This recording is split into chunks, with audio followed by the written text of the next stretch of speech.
అగస్త్య మహర్షి లలితోపాఖ్యానమంతా విన్నాక శ్రీమన్నగరం ఎలా ఉంటుందో చెప్తావా స్వామి అని హయగ్రీవ స్వామిని అడిగారు. దానికి హయగ్రీవ స్వామి చెప్తూ, ఇది ఏకాగ్రతగా వింటే సర్వోత్కృష్ట ఫలప్రదమని వివరిస్తూ, ఆ బ్రహ్మ విష్ణు రుద్రుల్ని అమ్మవారు తన విమానం ద్వారా తీసుకుని వెళ్లిన చోటే మణిద్వీపం. ఆ మణిద్వీపాన్ని ఈ విశ్వకర్మ బండాసుర సంహారం కోసం ఇక్కడ దించాడు. అలా వచ్చిందే శ్రీమన్నగరం. విశ్వకర్మ అమ్మవారు తిరగడానికి 16 శ్రీమన్నగరాలు చేశాడు. అందులో ప్రధానమైన శ్రీమన్నగరం గురించి ఇప్పుడు చెప్తున్నాను విను అని హయగ్రీవ స్వామి అన్నాడు. ఈ శ్రీమన్నగరం సుమేరు అనబడే పర్వతం మధ్య శిఖరంలో ఉంది. సుమేరు శృంగ మధ్యస్థ శ్రీమన్నగర నాయిక అని లలితా సహస్ర నామం. సుమేరు పర్వతం. అసలు ఈ సుమేరు అనగా ప్రధాన ఆధార కేంద్రం అని అర్థం. ఇది ఒక కొండ, అంటే మనం చూసేటట్టు ఇది ఉండదు. ఇది కంటికి కనపడని ఒక తేజోమయమైన భూమిక. ఇదే ఈ జగత్ చక్రానికి కాక సర్వ బ్రహ్మాండాలకు సర్వ భువనాలకి ఆధారం ఈ సుమేరు పర్వతం. ఈ సుమేరుకు 3 శిఖరాలున్నాయి. అవే బ్రహ్మ విష్ణు రుద్ర శిఖరాలు. ఈ మూడిటికి మధ్యలో ఒక ముఖ్య శిఖరం ఉంది. అదే త్రికూట.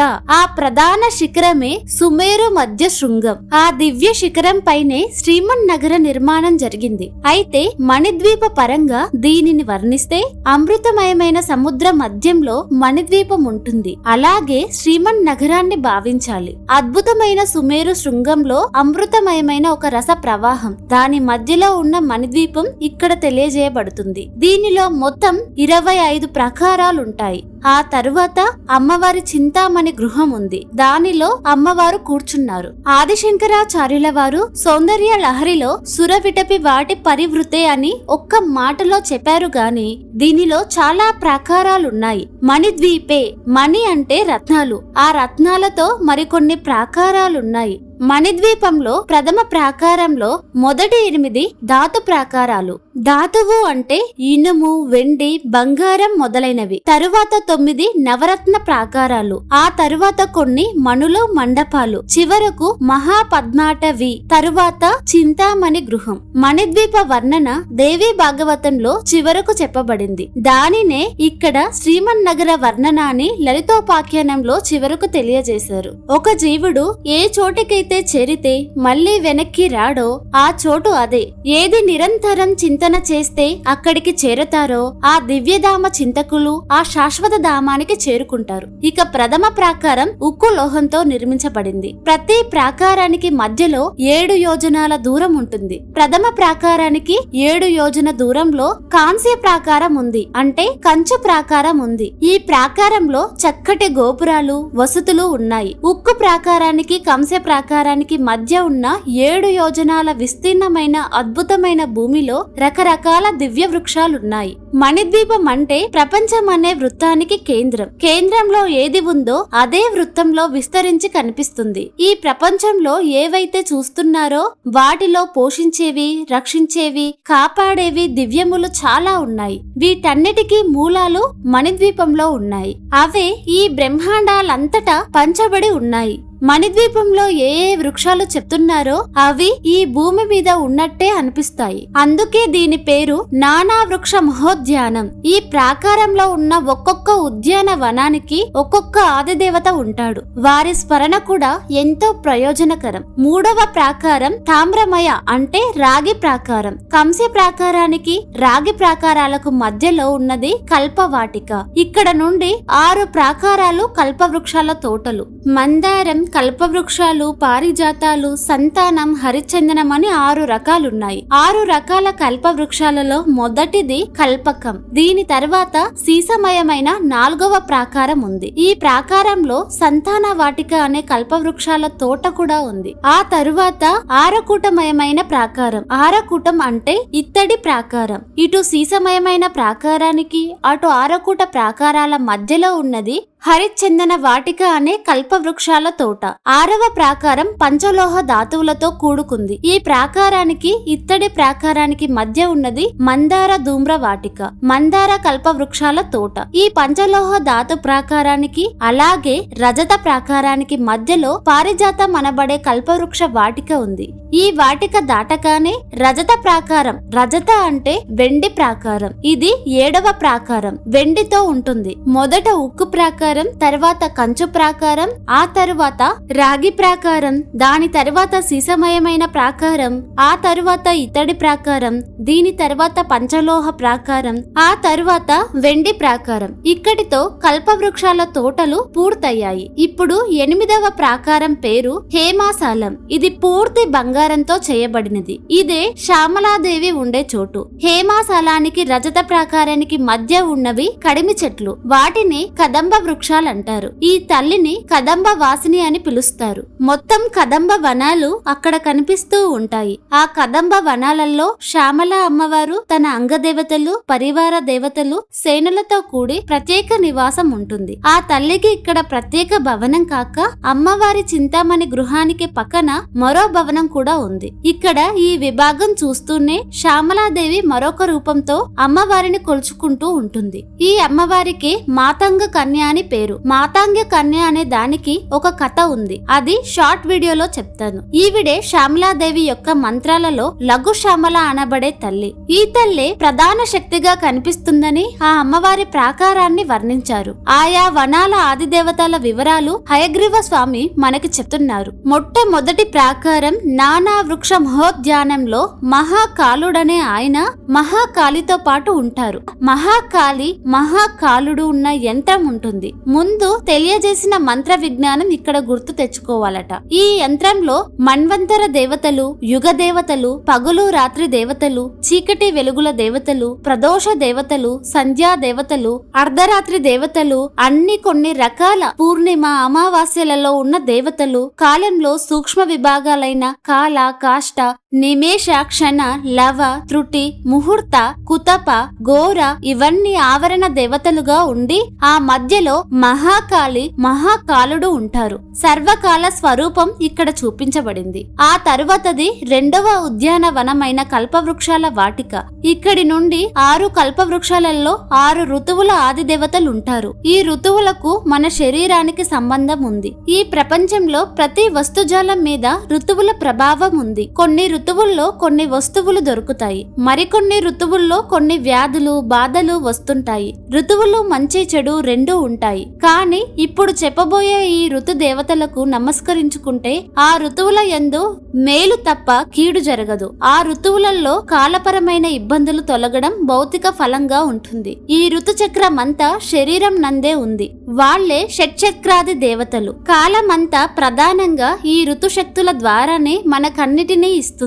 నీరు, గాలి, ఫలాలు ఇవన్నీ ఋతువుల యందు ఆధారమై ఉన్నాయి. కాబట్టి ఇక్కడి నుండి 6 కల్పవృక్షాలు ఋతువులని చెప్పారు. 2వ కల్పవృక్ష వాటికలో ఆదిదేవతగా ఉన్నవారు ఆ ఉద్యాన వనాధ్యక్షుడు వసంతుడు. ఇతనికి 2 శక్తులున్నారు. వాళ్లే భార్యలుగా చెప్తారు.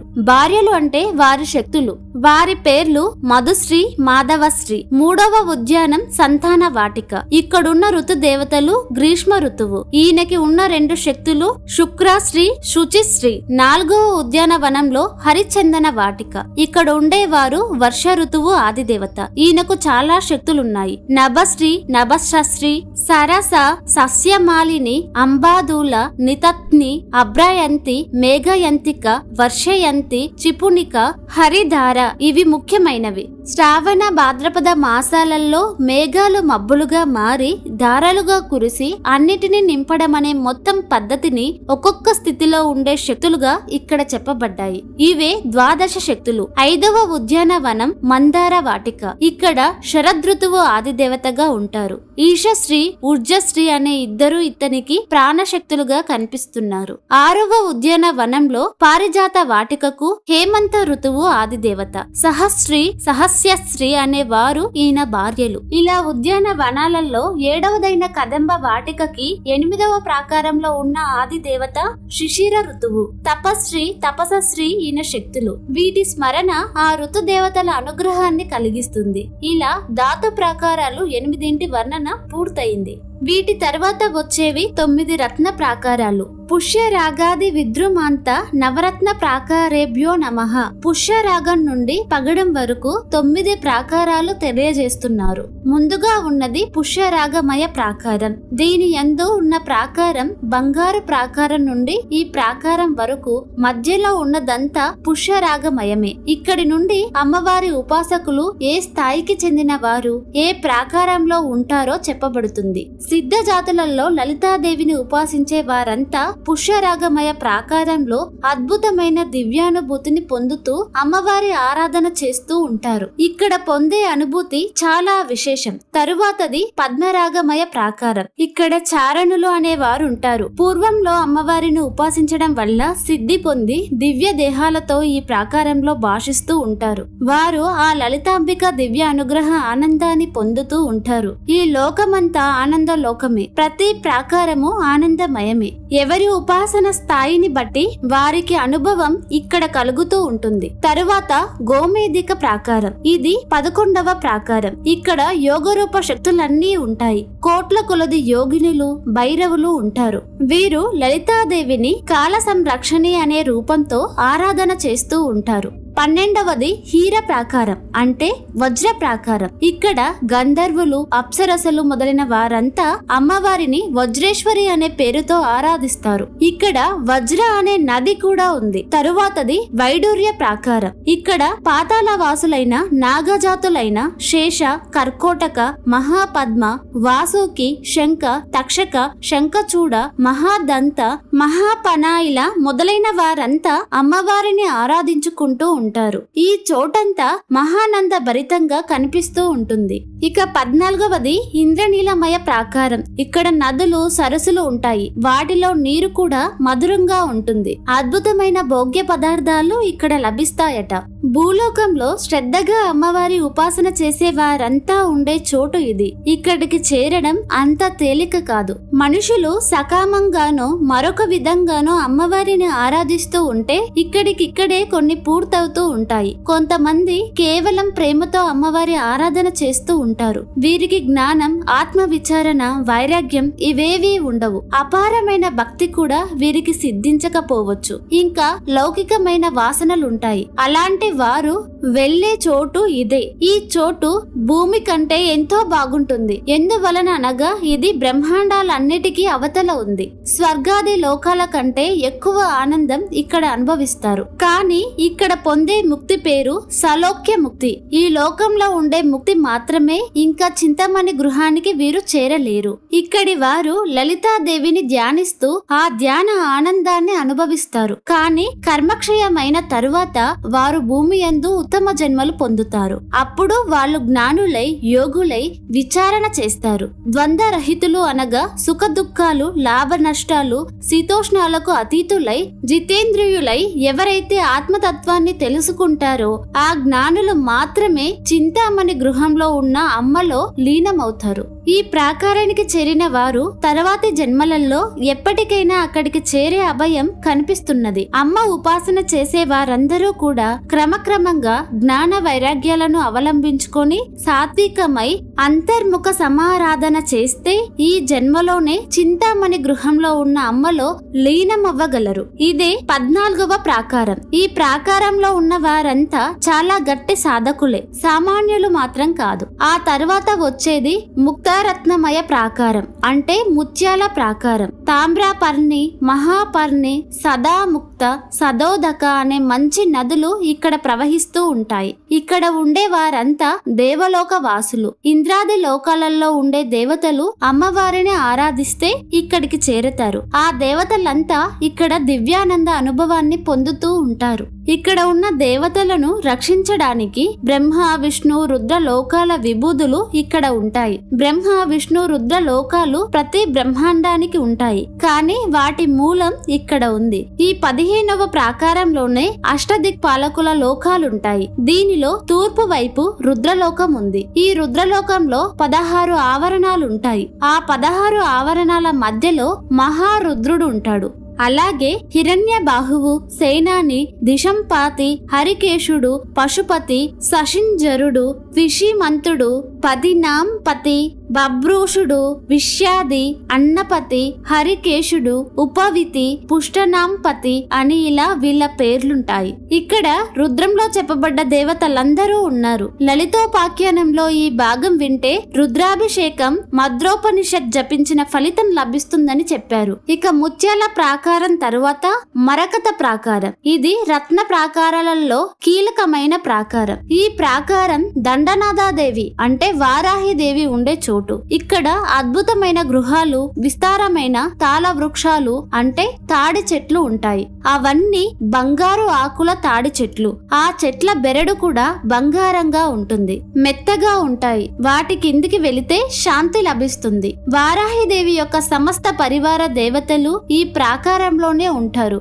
ఈ తల్లికి ఇక్కడే కాక అమ్మవారి చింతామణి గృహం దగ్గర మరొక భవనం కూడా ఉంది. ఉన్మంత భైరవి, స్వప్న వారాహి, తిరస్కరిణిక దేవి, కిరిపద దేవి మొదలైన వారాహి శక్తులు ఇక్కడ కనిపిస్తూ ఉంటారు. ఈ మరకత ప్రాకారం 16వ ప్రాకారం. తర్వాత వచ్చేది 17వ ప్రాకారం. దాని పేరు విద్రుమ ప్రాకారం. విద్రుమం అనగా పగడం. దీనితో రత్న ప్రాకారాలు పూర్తవుతాయి. ఈ 17వ ప్రాకారంలో బ్రహ్మలోక వాసులందరూ ఉంటారు. బ్రహ్మలోకంలో ఉండేవారు అమ్మ అనుగ్రహం పొందితే ఇక్కడికి చేరుకుంటారు. ఇక్కడే బ్రహ్మదేవుడి నివాసం. ఇక్కడ దివ్య మహర్షులు, వేదాలు కొలువై ఉంటాయి. తరువాత వచ్చేది మాణిక్య మండపం. దీనినే నానారత్నమయ ప్రాకారం అంటారు. ఇది చాలా ముఖ్యమైన ప్రాకారం. ఇక్కడ వైకుంఠంలో ఉన్న శక్తులన్నీ ఉంటాయి. అమ్మ లోకాలలో అన్ని లోకాలున్నాయి. అమ్మలో అందరు దేవతలు ఉన్నారు. ఇక్కడే అమ్మవారి నఖాల నుండి పుట్టిన దశావతారాలున్నాయి. ఆదిశేషువుపై నారాయణుడు ఇక్కడ శయనిస్తూ ఉంటాడు. సమస్త ఆయుధాలతో, సర్వశక్తులతో సర్వజ్ఞుడు, సర్వతోముఖుడైన దామోదరుడు ఇక్కడ ప్రకాశిస్తూ ఉంటాడు. ఇక తరువాతది సహస్ర స్తంభ మండపం. ఇది 19వ ప్రాకారం. ఇక్కడ శివుడు సాక్షాత్తు మహేశ్వర స్వరూపుడు, మహాదేవుడన్న పేరుతో ప్రకాశిస్తూ ఉంటాడు. ఇక్కడే 28 శైవాగమాలు రూపం ధరించి పూజలు అందుకుంటూ ఉంటాయి. లలితాదేవి భక్తులైన వారు ఈ మహాదేవుని ఆశ్రయిస్తే వారి మంత్రం, తపస్సు సిద్ధించేటట్టు అనుగ్రహిస్తాడు. ఇక్కడితో రత్న ప్రాకారాలు పూర్తయ్యాయి. మొత్తం ఇప్పటి వరకు 19 ప్రాకారాలు పూర్తయ్యాయి. తరువాతది మనోమాయ ప్రాకారం. ఇప్పటి వరకు చెప్పినవన్నీ భౌతికంగా కనిపిస్తున్నాయి. కానీ మనసు ఎన్నో కల్పించగలదు, కానీ భౌతికంగా వాటిని చూడలేరు. భౌతికంగా కూడా సాధ్యం కాని వాటిని సాధ్యం చేయగలిగే ప్రాకారాలు ఇక్కడ నుండి 3 రకాలు వస్తాయి. వాటిలో మొదటిదే ఈ మనోమాయ ప్రాకారం. మహాస్త్ర సంభ మండపానికి ఈ మనోమాయ ప్రాకారానికి మధ్యలో ఒక బావి ఉంది. ఇది అమృత వాపి అంటే అమృతపు బావి. దీని స్మరణ చాలా పుణ్యప్రదం. దీనిలో జలాన్ని త్రాగిన వారు సిద్ధులు, మహాబలులు, వజ్ర శరీరాలు, ప్రజ్ఞులు అవుతారు. ఆ నీరు ఎంత శక్తివంతమైనదంటే వాసన చూసినా దాని యొక్క శక్తి లభిస్తుందని చెప్పారు. ఇక్కడ అనేక రకాల పక్షులుంటాయి. ఈ పక్షులన్నీ లలితా మంత్రమే జపిస్తూ ఉంటాయి. ఈ అమృత వాపి అతి విశాలమైనది. దానిలో పడవలు తిరుగుతూ ఉంటాయి. అక్కడికి చేరగలిగితే స్థితిగల సిద్ధులకి ఆ నౌకలో విహారం చేయిస్తూ ఉంటారు. ఆ దివ్యానందాన్ని వారు పొందుతూ ఉంటారు. ఆ దివ్య పడవలలో ఎవరు ఎక్కాలనేది చూసుకుని నడిపే ఒక ఈశ్వరి ఉంటుంది. ఆవిడే నౌకేశ్వరి దేవి. ఆ నౌకేశ్వరి దేవి వారాహి దేవి చేత నియమించబడ్డ ఒక శక్తి. ఆవిడ పేరు తార. తార అంటే దాటించుచున్నదని అర్థం. నల్ల కలువల వంటి నీల కాంతులతో ఉన్న పరిచారికలు ఈ తారాదేవికి ఉంటారు. వీరి అనుమతి లేనిదే ఎవ్వరు ఇటు రాలేరు, అటు వెళ్ళలేరు. తర్వాత వచ్చేది బుద్ధిశాలము. మనో ప్రాకారానికి, బుద్ధి ప్రాకారానికి మధ్యలో ఆనంద వాపి అనే బావి ఉంది. ఈ బావిలోని నీరు మద్యంలా ఉంటుంది, అంటే మత్తెక్కిస్తుంది. లోకంలో చూసేవి ఇవి కావు, ఇవి దివ్యములైనవి. దీనికి పగడపు పూల వాసన ఉంటుంది. ఇలా చెప్పడంలో హయగ్రీవ స్వామి దృశ్యం చెప్పడమే కాకుండా శబ్దం కూడా వినిపిస్తున్నారు, వాసన కూడా చూపిస్తున్నారు. మణిద్వీపాన్ని అనుభవంలోకి తెస్తున్నారు. ఆ బావిలోని నీరు బంగారు రంగులో భాషిస్తూ ఉంటుంది. ఇక్కడి నౌకేశ్వరి దేవి వరుణీదేవి, సుధామాలిని, అమృతేశ్వరి అని 3 పేర్లు చెప్పారు. ఆ తరువాతది అహంకారమయ ప్రాకారం. ఇక్కడ విమర్శవాపి అనే పెద్ద బావి ఉంది. సుషుమ్నా నాడిలో స్రవించే అమృతపు రుచి ఇక్కడ ఉంటుంది. సుషుమ్నంతర్గతమైనది. సుషుమ్నలో ప్రతి వారికి చిదేక రస రూపిణి అని ఒక అమృత ధార ఉంటుంది. ఆధ్యాత్మిక సాధనలో ఒక్కొక్క ఇంద్రియ ప్రజ్ఞను దాటి ఎదిగిన వారు ఒక్కొక్క ప్రాకారానికి చేరుకుంటారు. ఇక్కడి భక్తుడి ప్రజ్ఞ ఏ స్థాయి దాకా వచ్చాక దేహం చాలించాడో ఆ స్థాయిలో అక్కడికి చేరతాడు. అనాత్మ తత్వాన్ని పరిహరించడంలో సాధకుడు ఏ ప్రాకారం వరకు రాగలిగాడో అక్కడి నుండి మణిద్వీపంలో కొనసాగుతుంది. సుషుమ్నలో ఉన్న పరమామృత రసాన్ని పట్టుకోగలిగిన వారు ఇక్కడికి చేరుకుంటారు. ఏ స్థితిలో దేహాన్ని విడిచిపెడతారో ఆ యోగ స్థితిని అక్కడ అనుభవిస్తారు. ఈ మణిద్వీపపు రుచి ఊహకి అందదు. ఇక్కడి నౌకేశ్వరి దేవికి మరో పేరు కురుకుల్లా దేవి. ఈ 3 వాపికలు ఈడ పింగళ సుషుమ్నులుగా భావించవచ్చు. తరువాత వచ్చేది సూర్యబింబమయ ప్రాకారం. మన భూమికి ఒక సూర్యుడు, కానీ ఇలాంటి సూర్యులు ఎందరో ఉన్నారు. వారందరికీ మూలస్థానం ఈ ప్రాకారం. ఇక్కడి తల్లి సంకల్పంలోంచి సూర్యమండలాలకి మూలమైన ఒక తేజస్వరూపుడు వచ్చాడు. ఆయన పేరు మార్తాండ భైరవుడు. ఆయన నుండే సమస్త బ్రహ్మాండాలలోకి సూర్యుడు వచ్చాడు. ఇక్కడ ఎండ ఉంటుంది, కానీ అది వేడిగా కాకుండా ఆహ్లాదమయంగా ఉంటుంది. అక్కడ ఉండే సురలు, సిద్ధులు, నరులు, అసరులు అందరి శరీరం సూర్యకాంతిలా ఉంటుంది. ఈ సూర్యమండలం దగ్గర మార్తాండ భైరవుడు 12 రూపాలతో ప్రకాశిస్తూ ఉంటాడు. వీరే ద్వాదశాదిత్యులు. తరువాత చంద్రబింబమయ ప్రాకారం. ప్రతి ప్రాకారం మధ్యలో దూరం 7 యోజనాలు. ఈ ప్రాకారంలో వెన్నెల కాంతి పరుచుకొని ఉంటుంది. దీని పేరు చంద్రికోద్గారము. సర్వ చంద్రులకు, రసాలకు ఆదిదేవుడైన చంద్రుడు సోమనాథుడు అనే పేరుతో ప్రకాశిస్తూ ఉంటాడు. ఇక్కడ నిర్మలమైన ఆకారం కలిగి ఉంటాడు. ఈ సోమనాథుడి చుట్టూ అశ్విన్యాది నక్షత్రాది దేవతలు ప్రకాశిస్తూ ఉంటారు. సోమనాథుడు వీరందరితో కలిసి అమ్మవారి ఆరాధన చేస్తూ ఉంటారు. ఆ తరువాతది శృంగార ప్రాకారం. శృంగారం అంటే అలంకారం, శోభ. దీన్నే తెలుగులో సింగారం అంటారు. ఇది కౌస్తుభ మణులతో నిర్మించబడింది.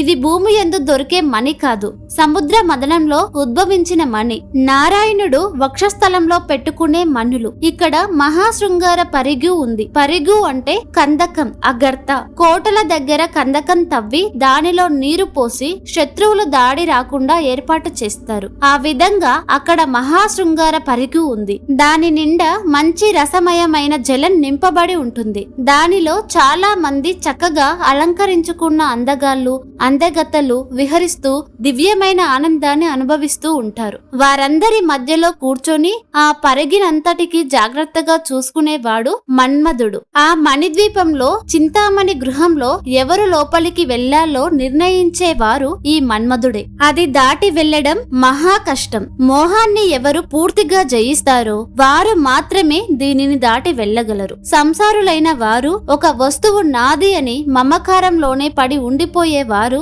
అనేక సంకల్పాలు కలవారు ఎంత గొప్ప సాధనలు చేసినప్పటికీ ఈ ప్రాకారం వరకే చేరగలరు. అమ్మ యొక్క అసలు తత్వం, ఆత్మతత్వం మంత్రానికి, ఉపాసనకు కూడా దొరకదు. దేని వల్ల అది దొరుకుతుందో దానికి కావాల్సిన చిత్తశుద్ధిని ఇవ్వడానికి ఇవన్నీ పనికొస్తాయి. చాలా మంది పూజ భౌతిక ప్రయోజనాల కోసమే కాని ఆత్మతత్వ సాధన కోసం చెయ్యరు. భౌతిక ప్రయోజనాలు లోకయాత్రకి మాత్రమే. అసలు పరమార్థం అమ్మ ఒడిని చేరడం. అమ్మ ఒడిని అడిగితే అమ్మ కనిపిస్తుంది. కావాలని అమ్మని అడిగితే అమ్మ కనపడదు. ఉదాహరణకి ఒక బిచ్చగాడు బిచ్చం అడిగితే అమ్మవారు రానక్కర్లేదు, పరిచారిక వచ్చి భిక్షం వేసి పంపించేస్తుంది. సంసారులై రాగినులై సంకల్పాలతో ఉన్న వారందరినీ అక్కడ ఆపేస్తారు. అమ్మ దగ్గరికి బ్రహ్మ, విష్ణు, మహేశ్వరులు మాత్రం స్వేచ్ఛగా వెళ్ళవచ్చు. ఎందుకంటే వారు సాక్షాత్తు అమ్మ స్వరూపాలు. త్రిమూర్తులు కాక ఈ వికారాలను జయించిన సిద్ధులు, మహాత్ములు ఈ ప్రాకారం దాటి వెళ్ళగలుగుతారు.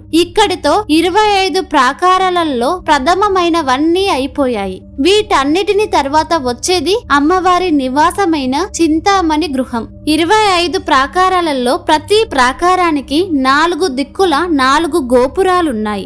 మొత్తం 100 గోపురాలు దాటాక చింతామణి గృహంలోకి ప్రవేశం. ఇది ఒక ప్రాకారంగా చెప్పబడలేదు. ఈ చింతామణి గృహం చుట్టూ పెద్ద వనం ఉంది. దాని పేరు మహాపద్మాటవి వనం. ఆ మహాపద్మాటవిలో ఉన్నవన్నీ మెట్ట తామరలు. మెట్ట తామరలంటే నేల మీద వచ్చే తామరలు. ఇవి చింతామణి గృహానికి 6 యోజనాల దూరంలో విస్తీర్ణంగా వ్యాపించి ఉంటాయి. ఇక్కడి మట్టి అంతా నవరత్నమయమైనది. ముందు చెప్పుకున్న పద్మరాగమయ ప్రాకారం దగ్గర ఉన్న భూమి అంతా ఈ విధంగానే ఉంటుంది. మణులకు స్వయం ప్రకాశక లక్షణం ఉంటుంది. అమ్మవారి చోటు మణిద్వీపం అంటే స్వయం ప్రకాశకమైన ద్వీపం. ఆ భూమంతా రత్నమయమైనది. ఆ భూమిలో బంగారు కడలతో కూడిన పెద్ద పద్మాలుంటాయి. ఒక్కొక్క కాడ పొడవు 1 యోజనం ఉంటుంది. ఈ పద్మాల పత్రాలు 10 తాడి చెట్ల పొడవు కలిగి ఉంటాయి. వాటి కేసరాలు 5 తాడి చెట్ల పొడవు. ఆ పూల మధ్య భాగంలో ఉన్న దిద్దు 100 మూరల ఎత్తుతో ప్రకాశిస్తూ ఉంటాయి. వాటి కాండాల నిండా చిన్న కంటకాలు అందంగా కనిపిస్తూ ఉంటాయి. మహాపద్మాటవి కక్షకి తూర్పు భాగంలో ఆర్జపాత్ర ఉంటుంది. శ్రీ విద్యోపాసకులు నవరత్న అర్చన చేసేటప్పుడు ఈ ఆర్జపాత్ర పెట్టుకుంటారు. ఈ ఆర్జపాత్రలో 3 భాగాలుంటాయి. ఆధారము పాత్ర, పాత్రలో రసం. ఆధారము అగ్ని కళ్ళతో చేయబడింది.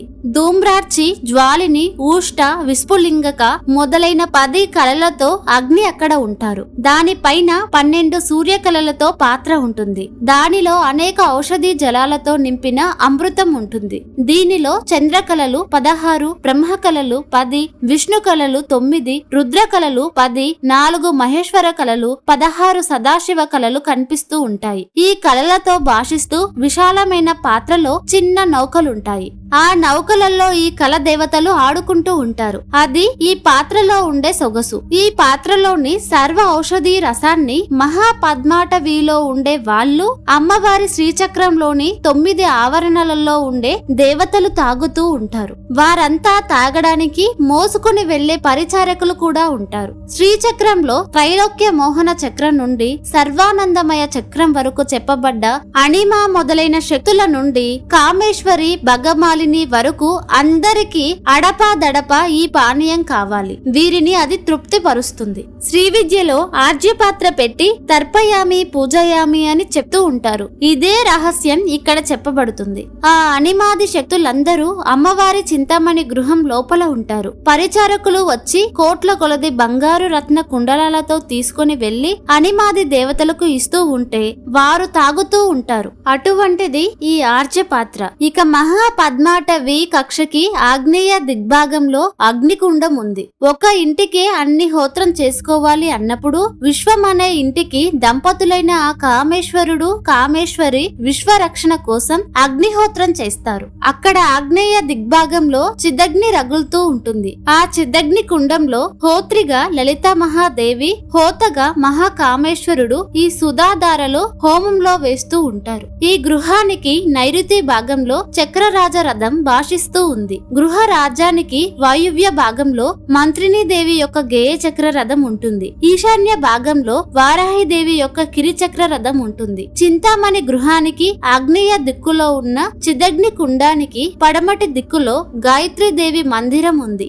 దాని ప్రక్కన అభయంకర మందిరం ఉంటుంది. దాని ప్రక్కన సూర్య మందిరం, ఓంకార మందిరం, తురియ గాయత్రి మందిరం, చక్షుష్మతి మందిరం, గంధర్వరాజ మందిరం, శ్రీహరి మందిరం, మహాగణపతి మందిరం, ఆ తర్వాత శివ మందిరం, మహామృత్యుంజయ మందిరం ఉన్నాయి. సర్వ మంత్రాది దేవతలు అక్కడ ఉన్నారు. ఇవన్నీ చింతామణి గృహానికి చుట్టూ ప్రధానంగా ఈ అగ్నిహోత్రానికి చుట్టూ ఉన్నాయి. చింతామణి గృహం యొక్క తూర్పు ద్వారానికి దక్షిణం వైపు మంత్రిని దేవి అయిన శ్యామలాదేవి యొక్క ఇల్లు ఉంది. వామ భాగంలో దండనాథ అయిన వారాహిదేవి యొక్క ఇల్లు ఉంది. మధ్యలో ఉన్న చింతామణి గృహం 2 యోజనాల విస్తీర్ణం కలిగి ఉంది. ఇక్కడి గోడలు ఒక్కొక్కటి క్రోసడు విస్తీర్ణంలో ఉంటాయి. ఈ గోడలలో ఇటుక ఇటుకలు మట్టి రాయి ఏమీ లేవు, అన్నీ చింతామణులే. చిచ్చక్తి స్వరూపమే చింతామణి గృహం. చిచ్చక్తి యందు గర్భితమైన మహా తేజస్సే శివశక్తైక్య రూపిణి లలితాంబిక. చింతామణి గృహంలో చిచ్చక్తి స్వరూపిణి అయిన జగదాంబిక భాషిస్తున్నది. ఇక్కడి గోడలు 4 యోజనాల ఎత్తు ఉండి దానిలో చింతామణులు ప్రకాశిస్తూ ఉంటాయి. కోరుకున్నవి ఇచ్చే మణులే చింతామణులు. ఇల్లాలు లక్షణమే ఇంట్లో కనపడుతుంది. అమ్మవారు అందరి చింతనలు తీర్చే అసలు చింతామణి కాబట్టి ఆవిడ ఉన్న ఇల్లు కూడా ఆవిడ వెలుగుతోనే నిండి ఉంది. చింతామణి గృహం యొక్క అన్ని ద్వారాలలోనూ దివ్యమైన శక్తులు నివసిస్తూ ఉంటాయి. ఆ ప్రాంతమంతా లలితాదేవి యొక్క ఎర్రని కాంతులతో ప్రకాశిస్తూ ఉంది. ఆ చింతామణి గృహం మధ్య భాగంలో ఒక మహాపీఠం ఉంది. అదే శ్రీచక్రం. ఈ శ్రీచక్రానికి మధ్య భాగంలో బిందువు. ఆ బిందువు దగ్గర ఒక మంచం పరచబడి ఉంది. ఇక్కడ శ్రీచక్రంలో దేవతలందరూ వర్ణించబడ్డారు. మంచానికి 4 కోళ్లు, మధ్యలో ఒక బల్ల ఉంది. ఆ బల్ల మీద ఒక పాదం జపకుసుమంలా ఉంది, అంటే ఎర్రని పువ్వు వల్లే కనిపిస్తుంది. అది మంచానికి ఆగ్నేయ భాగంలో ఉంది. ఆ కోడు బ్రహ్మదేవుని స్వరూపం. అలా బ్రహ్మాత్మకమైన పాదం ఆగ్నేయ దిశలో ఉంది. రెండవ పాదం నైరుతి దిక్కులో ఉంది. ఇది విశ్వాత్మకమైనది, ఇంద్రనీల కాంతులతో కనిపిస్తూ ఉంటుంది. ఇక మూడవది రుద్రాత్మక పాదం, శుద్ధ స్ఫటికంలా ఉండి వాయువ్య దిక్కులో ఉంటుంది. ఈశ్వరాత్మకమైన పాదం కొండగొగ్గు పువ్వు రంగులో కనిపిస్తూ ఈశాన్య దిక్కున ఉంటుంది. అదే మహేశ్వర శక్తి. మధ్యలో పరచబడిన బల్ల దానిమ్మ పువ్వు రంగులో ఉంది. ఇక్కడ దానిమ్మ పువ్వు రంగులో ఉండటాన్ని ఆదిశంకరాచార్యుల వారు భావిస్తూ నిజానికి అది తెల్లని దానిమ్మ. కారణం అది సదాశివుడని, విశుద్ధమైన తత్వమే అదే అని, సర్వారుణ అయిన ఆ జగన్మాత అక్కడ కూర్చోవడంతో అది అంతా వ్యాపించి ఎర్రబడిపోయాడని వర్ణించారు. విశుద్ధమైన ఆత్మే ఇన్నిటికీ కారణమని భాసింపజేసేది ఆయన యొక్క అఖండ శక్తి అయిన జగదాంబిక అని దీనిలోని తత్వం. అలా కనిపిస్తున్న ఆ బల్లపైకి ఎక్కడానికి 36 రకాల మెట్లున్నాయి. ఇదే ప్రపంచంలో వ్యాపించిన 36 తత్వాలు. దానిపైన శివకారే మంచే పరమశివ పర్యంక నిలయం, కామేశ్వరుడైన పరమశివుడు ఉన్నాడని ఇక్కడ వివరించారు.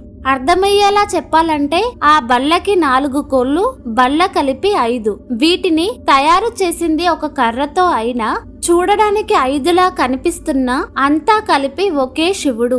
సృష్టి పని పెట్టుకుంటే 5, సృష్టి పని లేకపోతే ఏమీ లేవు. అలా విశుద్ధ తత్వమైన వాడే సృష్టి చెయ్యాలనుకున్నప్పుడు కామేశ్వరుడయ్యాడు. కామేశ్వరుని యొక్క అంకంలో అమ్మవారున్నారు. ఈ కామేశ్వరుడు తూర్పు దిక్కుకు అభిముఖంగా ఉన్నాడు. అద్భుతంగా అలంకరించుకొని కూర్చొని ఉన్నాడు. ఈయనది ఎప్పుడు 16 ఏళ్ల వయసు. ఉదయిస్తున్న సూర్యకాంతి వంటి ఎర్రని కాంతులతో ఉన్నాడు. 4 చేతులతో అమ్మవారి ఆయుధాల వంటి ఆయుధాలే ధరించి ఉన్నాడు. అందమైన వెన్నెల వంటి నవ్వులతో ఆయన బుగ్గలు మెరిసిపోతున్నాయి. అంత అందంగా ఉన్నాడు ఈ కామేశ్వరుడు. ఇక అమ్మవారు కామేశ్వరుడి అంకంలో అంటే ఒడిలో కూర్చుంది. శివ కామేశ్వరంకస్త అయింది. ఆయన నుండి విడదీయలేని శక్తిని చెప్పడానికి అమ్మవారు ఒడిలో కూర్చుంది. ఇలా అమ్మ పాదం నుండి తల వరకు వర్ణించారు. ఆ తల్లి అద్భుత సౌందర్యాన్ని తాను వర్ణించలేనని హయగ్రీవ స్వామి వారు చెప్తూ, ఓ అగస్య, నేను చెప్పిందే అమ్మవారి రూపం అనుకుంటావు నువ్వు, కానీ నేను పూర్తిగా చెప్పలేను. నేనే కాదు, ఈ లోకంలో ఉన్నవారే కాక బృహస్పతులైన అమ్మ గురించి పూర్తిగా చెప్పలేరని చెప్పారు. ఆ తల్లి చుట్టూ పెద్ద తెర అంటే చాందిని కట్టబడింది. అదే మహామాయ యవనిక. దానిపైన ఒక చక్రం ఉంది. అది ఇంద్రగోప విధానం. దాని నుండి అద్భుతమైన రత్నకాంతులు వస్తూ ఉంటాయి. వాటిని ధ్యానించాలట. ఆ రత్న కాంతులలో ఆ లలిత త్రిపుర సుందరి కనిపిస్తూ ఉంటుంది. ఈ ప్రాకారాలన్నీ చూసి ఆనందించిన మనం చేరవలసిన చోటు మాత్రం ఇదే. మన మనసు ఇక్కడ నిలిచిపోవాలి. ఇలా మణిద్వీపంలో అమ్మవారు కొలువై ఉన్నారు. అలాగే శ్రీమన్నగర నిర్మాణాన్ని విశ్వకర్మ చేశాడు. అలా లలిత త్రిపుర సుందరీదేవి మణిద్వీపంలో ఎలా ఉన్నారో అలాగే శ్రీమన్నగరంని కూడా ఈ విశ్వకర్మ నిర్మించాడు. ఇంతటితో వర్ణన పూర్తయింది. ఇక దీని ఫలశ్రుతి చూస్తే, ఎవరైతే ఈ నానా వృక్ష మహోద్యానం నుండి క్రమంగా ధ్యానిస్తూ బిందు స్థానంలో ఉన్న లలితాదేవి వరకు భావిస్తారో వారికి పరమమైన గతి తప్పకుండా లభిస్తుంది. దీనిని శ్రద్ధగా విన్నా, స్మరించిన, వివరించి చెప్పిన, వినాలని కుతూహలంతో అడిగిన వారంతా ధన్యులవుతారు. ఈ విషయాలను ఒక పుస్తకంలో వ్రాసి ఆ పుస్తకాన్ని పట్టుకున్న పరమాగతి పొందుతారు. ఇది ఆదిశక్తి యొక్క మందిరం. ఇంతకు మించిన గొప్ప చోటు మరొకటి లేదు. కాబట్టి దీనిని భావించు అని హయగ్రీవ స్వామి అగస్త్య మహర్షితో చెప్పాడు. ఇక 25 తత్వాలే 25 ప్రాకారాలు. ఈ ప్రపంచమంతా వృష్టి గాని సమిష్టి గాని ఈ 25 తత్వాలలో నిండి ఉన్నదే. సంఖ్యాపరంగా పంచ తన్మాత్రాలు, పంచభూతాలు, పంచ జ్ఞానేంద్రియాలు, పంచ కర్మేంద్రియాలు, మనోబుద్ధి అహంకార చిత్తములు, జీవుడు, ఇవి మొత్తం 25. ఈ 25 కూడా 26వదైన పరమేశ్వరి చైతన్యం చేతనే వెలుగుతున్నాయి. ఈ 25 తత్వాలు నేను అనుకునేవాడు జీవుడు. ఈ జీవుడు ఎవరి వల్ల ఉన్నాడో తెలుసుకుంటే ఇక ఆ జీవుడు మిగలడు, అదే మిగిలిపోతుంది. నిజానికి 24 అని చెప్పారు కానీ 25, 26 మనం అర్థం చేసుకోవడానికి చెప్పారు. నిజానికి ఇన్ని లేవు, ఉన్నది ఒకటే పరతత్వం. అదే ఈ 24 యందు నిండిపోయి కనిపిస్తుంది. వాటిని భావిస్తూ అదే నేనని తన్మయం చెందితే జీవుడు. వీటన్నిటిని నడిపిస్తున్నా ఇవేవి నేను కాదని తెలుసుకుంటే ఈశ్వరుడు. ఆ తత్వంతో ఆలోచిస్తే జీవేశ్వరులకి భేదం లేదు. ఈ 25 ఎవరి వల్ల వెలుగుతున్నాయో ఆ తల్లి లలిత మహా త్రిపుర సుందరి. క్రమంగా తెలుసుకోవాల్సినది అమ్మవారి శ్రీమన్నగరం. ఇది నాది అనుకుంటే శూన్యక నగరమై జీవుడు బండాసురుడవుతాడు. నాది అని భావిస్తే శూన్యకం, అంతా అమ్మవారని భావిస్తే అది శ్రీమన్నగరం. నాది అనుకున్నది ఏది నిజానికి నాది కాదు, కానీ నాదని అనిపిస్తుంది. అందుకే దాని పేరు శూన్యకం. ఇదే దేహాత్మ భ్రాంతి. మిథ్య అంటే అదే. ఈ 24 తత్వాలు ప్రపంచమంతా ఉన్నాయి కాబట్టి ప్రపంచమంతా అమ్మ చోటే. ఇవన్నీ ఇక్కడే ఈ శరీరంలోనే ఉన్నాయి కాబట్టి ఇదంతా అమ్మ చోటే. ఎవరి హృదయం అమ్మవారిని నిరంతరం ఆరాధన చేస్తూ ఉంటుందో వారి శరీరమే శ్రీమన్నగరం. అదెప్పుడు శ్రీమంతమే. శ్రీమంతం అంటే జ్ఞానవంతం, ప్రకాశవంతం, కాంతివంతం, లక్ష్మీవంతం. మన శరీరంలో అమ్మ వెలుగు ప్రసరిస్తుందని ఎవరికి తెలుస్తుందో అలాంటి వారికి ఇంద్రియాలే కాకుండా అమ్మవారి విభూదుల వలె గోచరిస్తూ ఉంటాయి. అవి తెలుసుకుని క్రమంగా స్వాత్మైవ దేవతా ప్రోక్త లలితా విశ్వ విగ్రహ అని ఆ మూలంలో సహస్రార కమలంలో కనిపిస్తున్న ఆ తల్లిని గ్రహించగలమని చెప్పడమే ఇప్పటి వరకు తెలియజేసిన శ్రీమన్నగర వర్ణనకంతటికి అసలైన పరమార్థం. ఎవరైతే ఈ చింతనం నిరంతరం చేస్తూ ఉంటారో వారి యొక్క ఇంద్రియ ప్రవర్తులు, మనో ప్రవర్తులు, బుద్ధి ప్రవర్తులు, ప్రాణ ప్రవర్తులు మొత్తం లలితామయమై వారి ఉనికి మణిద్వీపం అయిపోతుంది. అలాంటి వారు సంచరిస్తుంటే అమ్మవారు తిరుగుతున్నట్టే. దీనిని భావన చేస్తూ అమ్మవారి మంత్రం చెయ్యాలి. అమ్మ మంత్రం ఖాదీ విద్య, హాదీ విద్య మొదలైన అనేక రూపాలతో ఉంది. ఇక అమ్మవారిని ఎలా ఆరాధించాలో మీకు తెలుసుకోవాలని అనిపిస్తే కామెంట్ చేసి చెప్పండి. ఇంతటితో శ్రీమన్నగర వర్ణన మణిద్వీప ప్రాకారాల బట్టి పూర్తయింది. ఈ వీడియో మీకు నచ్చితే తప్పకుండా వీడియోకి హైప్ ఇచ్చి లైక్ చేసి షేర్ చేయండి. త్వరలోనే లలితా సహస్రనామ స్తోత్ర భాష్యాన్ని భాగాల మాదిరిగా చేయబోతున్నాం కాబట్టి వీడియో పెట్టగానే మీకు చేరాలంటే ఈ ఛానల్ని సబ్స్క్రైబ్ చేసుకుని పక్కనే ఉన్న బెల్ ఐకాన్ని క్లిక్ చేయండి. ధన్యవాదాలు.